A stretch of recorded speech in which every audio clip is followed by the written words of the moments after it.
Hey, this is Nick from Nintendo Dads here with a review of Summer in Mara. Summer in Mara is a 3D adventure game that's all about a little girl named Koa, saving her land and finding her grandma. Farming and crafting games are known for shallow stories that were built around their mechanics. Think Stardew Valley and even Animal Crossing. I love both these games, but the story is there to show off the game's mechanics. In Summer in Mara, the story is first. There is a great slew of characters, and you learn their backstories and their importance to the land of Mara throughout the game.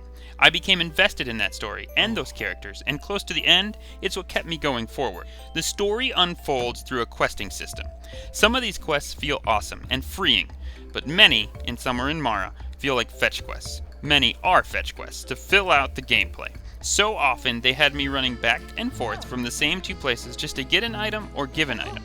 And with only the fast travel option available in the game being going straight to the city, for sometimes a pretty hefty fee, this wasn't always fun, and sometimes took me out of the game and left me exasperated.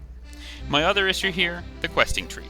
Quests I thought were side quests were often needed for the mainline story. There were times I spent looking for items that I couldn't find yet because I was working on the wrong person's quest. Point me in the right direction, please. Quests are often completed by crafting or farming something. The crafting system in the game is solid. Nothing here that's going to blow your mind, but it does work well enough. The only missed quality of life here is in the recipe inventory, of which there is none on the Switch. There is no way to look at your recipes and what you need to make that item unless you go all the way back to your workshop.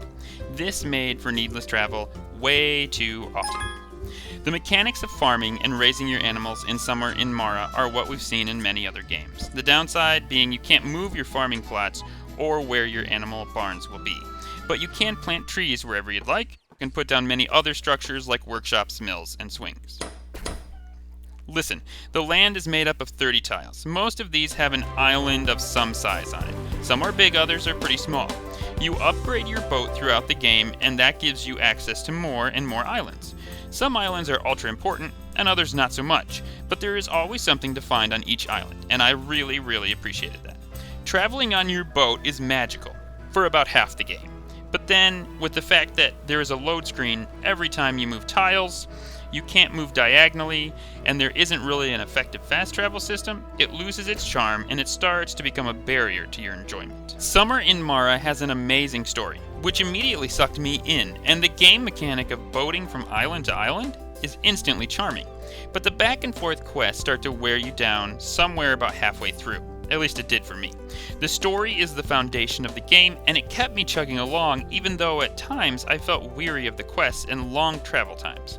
It would be a travesty not to mention the music, by the way. It's really well done, sounds great, and they tried hard to pair the music to your experience, and when this works, fantastic, absolutely fantastic. But there's a handful of times it doesn't, and there is either no music or the game seems to be switching tracks erratically. I really wanted to love Summer in Mara. Just go back to my first look, and I think you'll hear that. It's a game primed for me, and it could have been great. There are just too many areas that are just off the mark for me to love it. Is it a good game? Yeah, for sure. Is it only for a certain type of gamer? Yep, definitely. You gotta look into this one before you pull the trigger. Hey, I hope this has helped you guys make your decision on Summer in Mara. Signing out. See you later. Well, game over, folks.